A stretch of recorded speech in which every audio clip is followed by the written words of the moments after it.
Hello दोस्तों। तो हम लोग डिस्कस कर रहे थे पिछले क्लास में कॉम्प्लेक्स नंबर और उसका मतलब वो कैसे आया और उसके बारे में जो हम बेसिक चीज़ें जो थोड़ी थोड़ी हम देख चुके हैं। तो मतलब लेक्चर 1 तो कंप्लीट हो चुका है। तो चलिए अब दूसरा क्लास जो है उसका शुरू करते हैं। ठीक है। तो पिछले क्लास में हमने क्या देखा था कि हमारा एक इक्वेशन था जिसका सॉल्यूशन क्या आया था, -1 -i, और दूसरा सॉल्यूशन क्या था, -1 + i। ठीक है। ये दोनों जो है हमको दो सॉल्यूशन मिला था। ठीक है। और इसी को हमने कॉम्प्लेक्स नंबर कहा था कि देखो ये जो है इसमें एक पार्ट तो रियल पार्ट है, एक पार्ट जो है इसमें रियल पार्ट है, दूसरा इमेजिनरी पार्ट है ना। तो इसको हमने क्या कहा था, कॉम्प्लेक्स नंबर जो ऐसा ही दिखेगा, रियल पार्ट और इमेजिनरी पार्ट से मिलके बना होगा। तो ये तो हो गई जो मैंने आपको कल बताया था, उसी को मैंने दिखा दिया। अब बात करते हैं कि कॉम्प्लेक्स नंबर के डेफिनेशन की बात करते हैं। तो अगर हम डेफिनेशन लिखें और साथ में आप भी लिखेंगे डेफिनेशन, ठीक है। अगर डेफिनेशन हम लिखते हैं कॉम्प्लेक्स नंबर का तो क्या होगा डेफिनेशन, इसका डेफिनेशन होगा दोस्तों, a number in the form, a number in the form a plus ib where a and b are real number. A number in the form a plus ib where a and b is a real number, or a and b are a real number, is called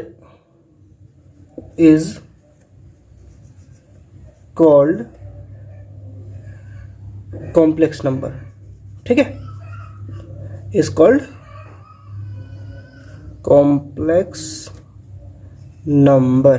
चलिए ये तो हो गया इसका definition. कैसे, देखिए एक complex number किस फॉर्म में होगा, जैसे कल हमारा आया था -1 + i, a + ib के फॉर्म में होगा, ib के फॉर्म में। ठीक है।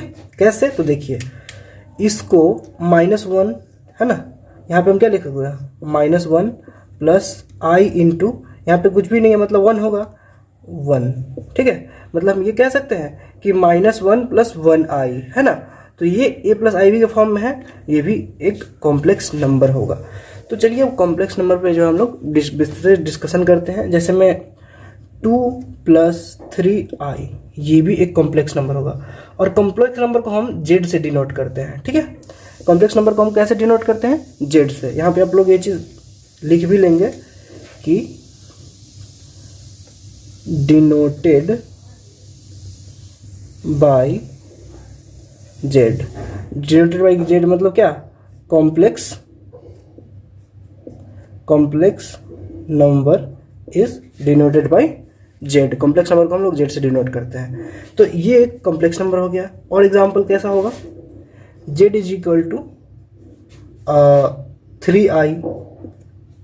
3i बोलेंगे सर a + ib के फॉर्म में तो नहीं है। जी दोस्तों है ये, आप इसको ज़रा गौर से देखें। अगर गौर से देखेंगे तो हमें क्या दिखेगा, 0 + 3i है कि नहीं। 0 के होने या ना होने से कोई फर्क तो पड़ नहीं रहा, लेकिन ऐसा लिख तो सकते हैं। मतलब यहाँ पे जो a है वो 0 है, b है वो 3 है कि नहीं। मान लीजिए कोई भी नंबर रहेगा, z = 5, तो ये क्या कॉम्प्लेक्स नंबर है, जी बिल्कुल है, +0i। ठीक है। यहाँ पे a = 5, b = 0, मतलब यहाँ पे इमेजिनरी पार्ट 0 है। तो चलिए अब जो है हम लोग रियल पार्ट और इमेजिनरी पार्ट के बारे में ज़रा सा बात कर ही लेते हैं। ठीक है। अब देखिए जब हमारा कॉम्प्लेक्स नंबर a + ib के फॉर्म में होगा, ठीक है, तो यहाँ पे हम इस a को क्या बोलेंगे और इस b को क्या बोलेंगे। जो पार्ट i के साथ है उसको हम क्या बोलेंगे, इमेजिनरी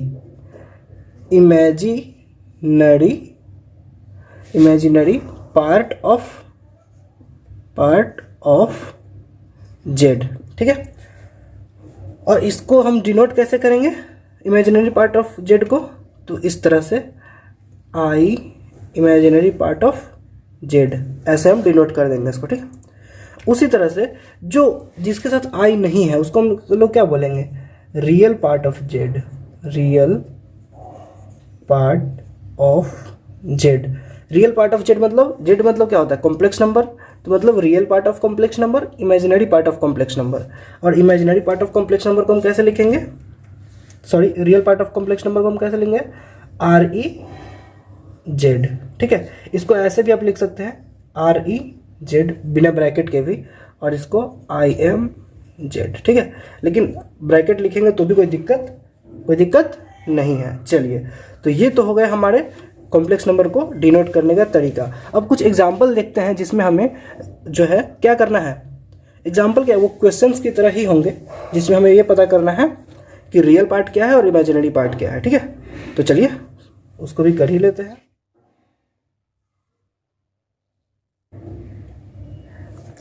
इस साइड हमारा जेड होगा। ठीक है, इस साइड हमारा रियल पार्ट ऑफ जेड होगा, मतलब real part of complex number होगा। और इसमें हमारा क्या होगा? इसमें हमारा इमेजिनरी पार्ट ऑफ जेड, मतलब imaginary part of complex number. तो चलिए हम सबसे पहले एग्जाम्पल से लेना शुरू करते हैं। पहला एग्जाम्पल लेते हैं।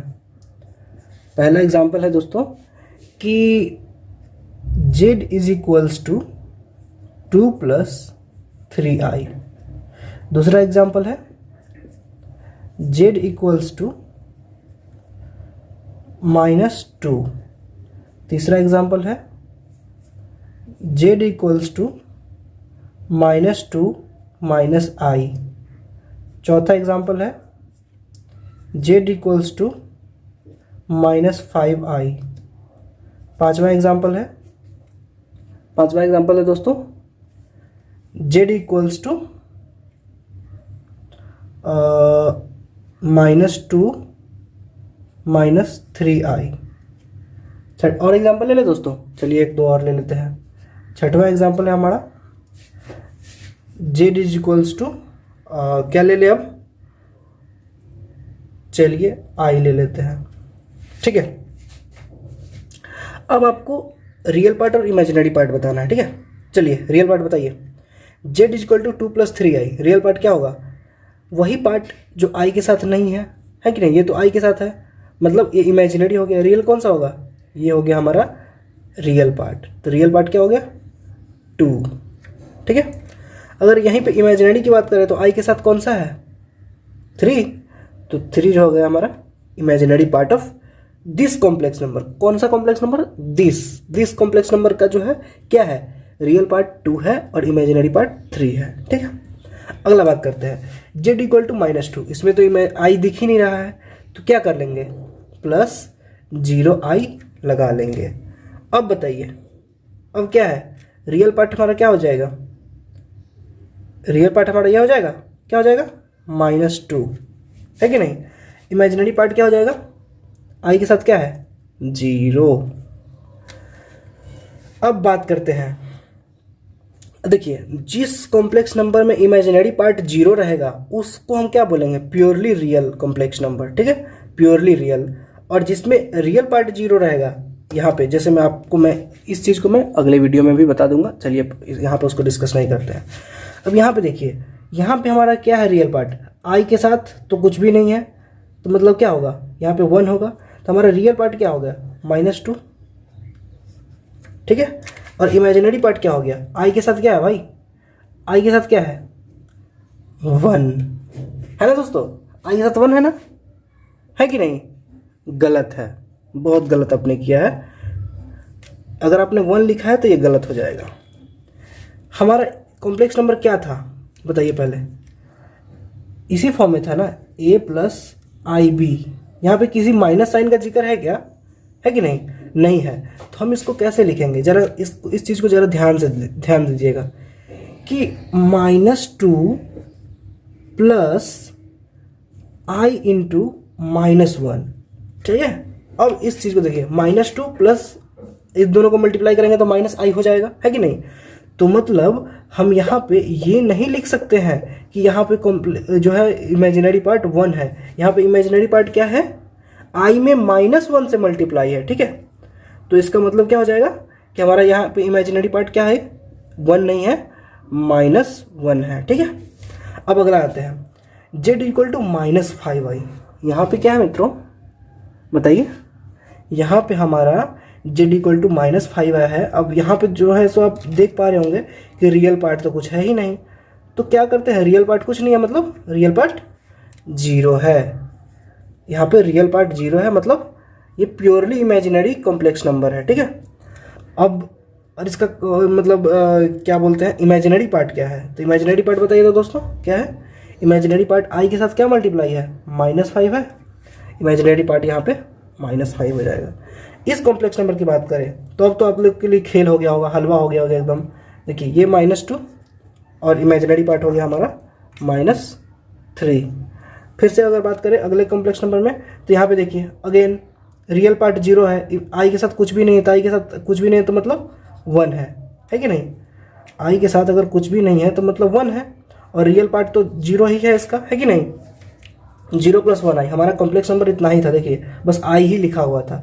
तो i को क्या बोलेंगे, i के साथ तो 1 मल्टीप्लाई है, इमेजिनरी पार्ट क्या हो जाएगा, इसको हम क्या लिख सकते हैं, 0 + i × 1 लिख सकते हैं कि नहीं। तो अब क्या हो जाएगा, हमारा रियल पार्ट को देख लीजिए, रियल पार्ट तो हमारा 0 है, ये प्योरली इमेजिनरी है, ठीक है। और इमेजिनरी पार्ट क्या है हमारा, 1 है हमारा इमेजिनरी पार्ट। तो ये चीज़ तो आप लोग देख लिए होंगे और आप लोग को जो है अच्छे से समझ में आया होगा इमेजिनरी पार्ट और रियल पार्ट। तो चलिए अब इसे हम इरेज कर देते हैं, ठीक है। आइए इसे हम इरेज कर, एक सेकेंड दोस्तों, इसे हम लोग इरेज कर देते हैं। अब ये तो हमारा रियल पार्ट और इमेजिनरी पार्ट का जो है खेल थोड़ा सा समझ में आया। अब आते हैं दोस्तों कि बात करते हैं कि दो कॉम्प्लेक्स नंबर को कब हम इक्वल बोल सकते हैं। मान लीजिए कि हमारे पास दो कॉम्प्लेक्स नंबर है, z1 = है a + ib, ठीक है, और z2 है हमारा c + id। तो जब भी मतलब क्या, जब भी हम बोलेंगे कि z1 = है z2 के, मतलब दो कॉम्प्लेक्स नंबर हमारा इक्वल हो रहा है, ठीक है। तो इसका मतलब यह होगा कि इसका real part of z1 = real part of z2, ठीक है, and imaginary part of z1 = imaginary part of z2, ठीक है। मतलब रियल पार्ट बराबर होगा और उसका इमेजिनरी पार्ट भी बराबर होगा, दोनों ही बराबर होगा, तब जाके हम दो कॉम्प्लेक्स नंबर को बराबर कह सकते हैं, ठीक है। और दोनों सेपरेटली होना चाहिए, ठीक है। ऐसा नहीं कि रियल पार्ट अगर a = c हो गया, मान लीजिए हमारा दो कॉम्प्लेक्स नंबर है z1 = मान लीजिए हमारा है 2 + ib, ठीक है, b कोई नंबर है, b कोई वेरिएबल है, ठीक है, और z2 हमारा है a + i × 3, ठीक है। और अगर हमको कोई बोल दे, एग्जामिनर या कोई भी बोल दे कि देख भाई z1 = z2 है, ठीक है, तो अब तुम हमको बताओ कि a और b का वैल्यू क्या होगा, तो हम डायरेक्ट बोलेंगे कि देखिए सर, क्योंकि ये दोनों बराबर है, इसका मतलब इसके रियल पार्ट को बराबर होना पड़ेगा, और साथ ही साथ इसका जो इमेजिनरी पार्ट है, ठीक है, उसको भी बराबर होना होगा, और दोनों अलग अलग बराबर होना होगा, ठीक है। ऐसा नहीं कि रियल पार्ट बराबर हो गया और अलग से, और जैसा इमेजिनरी पार्ट, इन दोनों को ही बराबर होना पड़ेगा अलग अलग, ठीक है। मतलब क्या हो जाएगा, a = हमारा 2 हो जाएगा और b = हमारा 3 हो जाएगा, ठीक है। तो इसमें कोई शक तो नहीं है। तो आप इसको अगर स्टेटमेंट में लिखना चाहें, आप अगर चाहें कि हमें स्टेटमेंट में लिखना है, तो आप ये लिख सकते हैं कि, एक सेकेंड, 2 स्टार्ट दे रहा हूं, 2 complex number is said to be equal if and only if and only if there real and imaginary parts are equal separately। ठीक है, मतलब रियल पार्ट और इमेजिनरी पार्ट दोनों को ही बराबर होना होगा अगर दो कॉम्प्लेक्स नंबर को हम लोग बोल सकते हैं इक्वल है।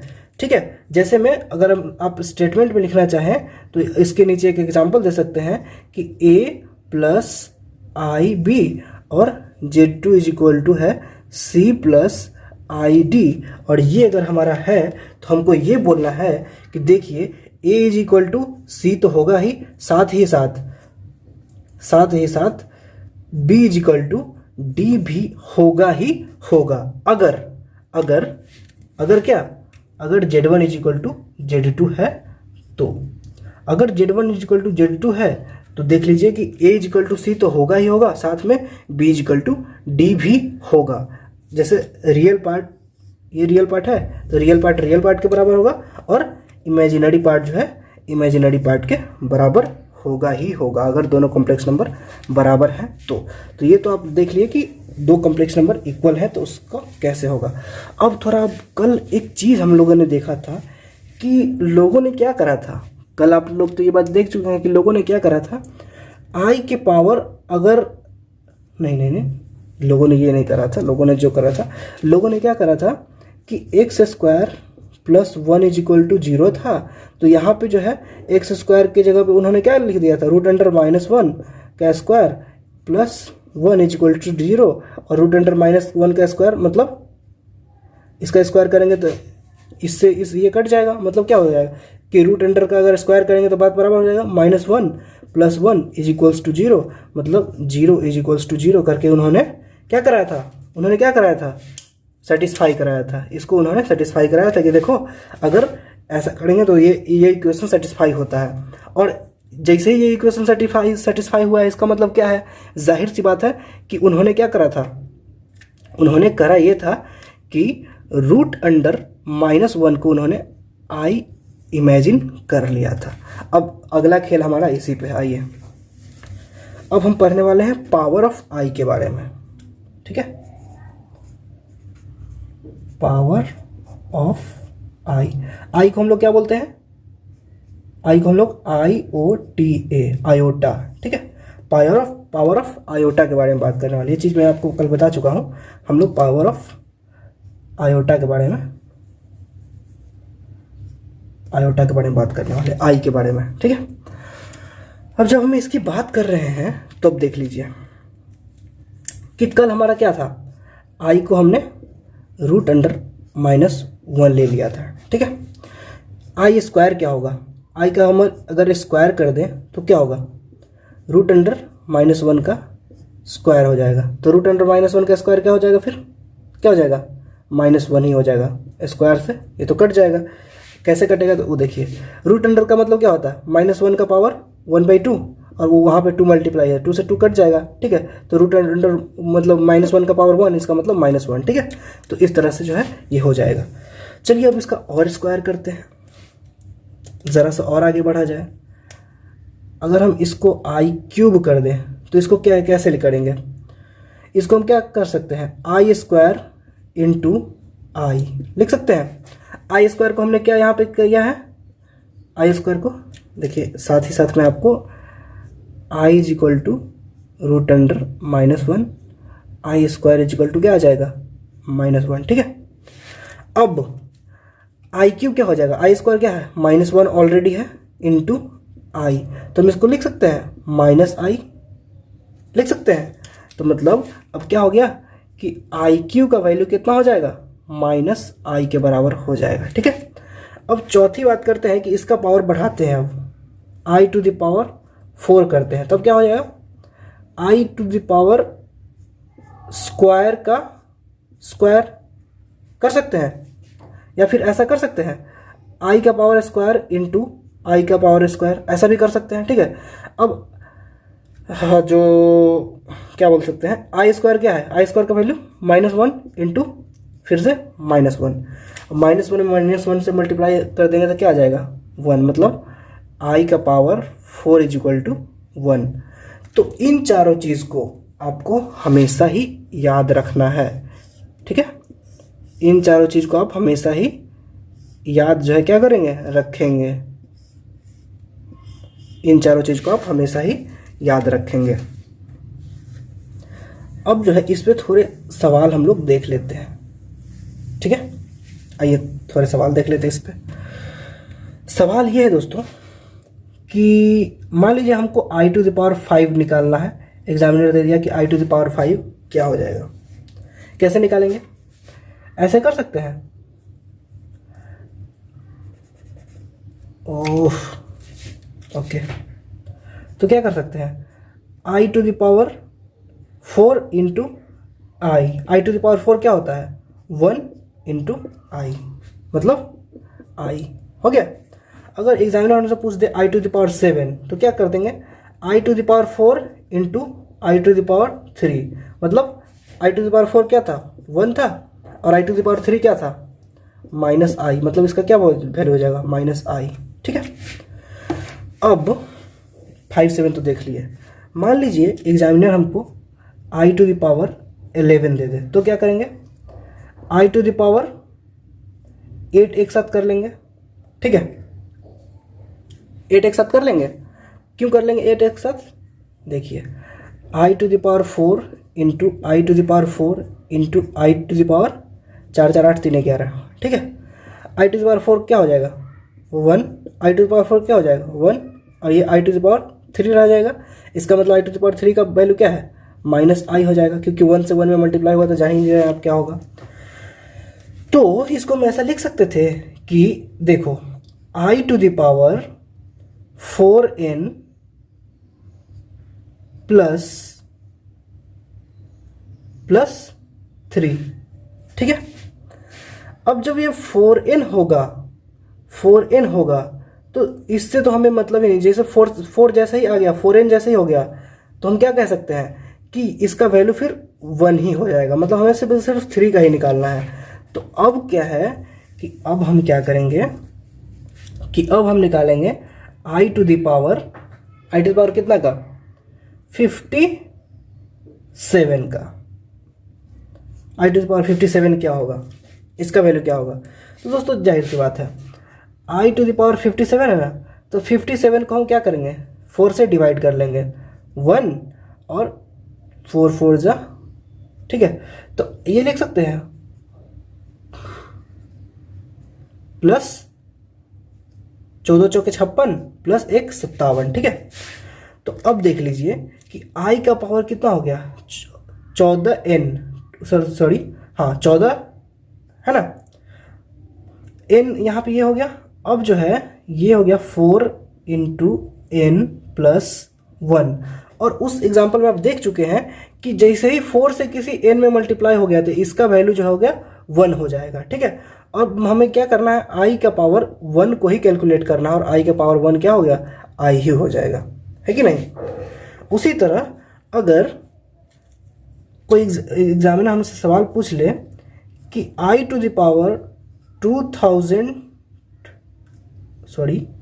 अभी 2021 चल रहा है ना, 2021, इसका वैल्यू क्या होगा। तो क्या करेंगे दोस्तों, क्या करेंगे, डायरेक्ट लिखेंगे कि देखो i का पावर जो है 2021 है, तो 2021 में हम 4 से डिवाइड कर देंगे, ठीक है। 505 पूरा कट जाएगा प्लस 1 हो जाएगा, ठीक है, 1 बच जाएगा, ठीक है। तो अब क्या कह सकते हैं कि 505 इंटू 4 मतलब 2020 हो जाएगा प्लस 1। अब चूंकि 505 में 4 से मल्टीप्लाई है, तो अब इसका कोई मतलब रह ही नहीं गया, ये तो 1 हो ही जाएगा, ठीक है। कैसे हो जाएगा, चलिए इसको भी हम एक बार देख ही लेते, क्या पता आप लोगों को दिक्कत हो रही होगी। 505 इंटू 4 प्लस 1 है ना। अब इसको हम क्या लिख सकते हैं, i⁴, देखिए x⁴m प्लस n को हम क्या लिख सकते हैं, x⁴m into x⁴ into x to the power n लिखते हैं, है ना।